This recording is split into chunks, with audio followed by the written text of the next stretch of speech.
Minsan, iniisip ko kung tama ba yung landas na tinatahak ko. Magpakalilayo at makipagsapalaran para sa pangarap ko.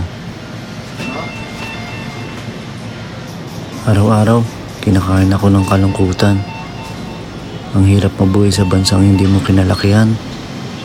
Para sa pangarap, titisin na lumayo sa mga mahal mo sa buhay.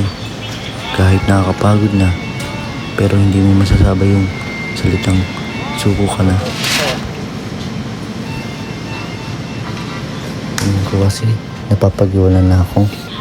Kaya ginagawa ko to para maging proud naman ako sa sarili ko. Pero akala ko madali. Akala ko masarap ang buhay sa ibang bansa. Pero hindi pala.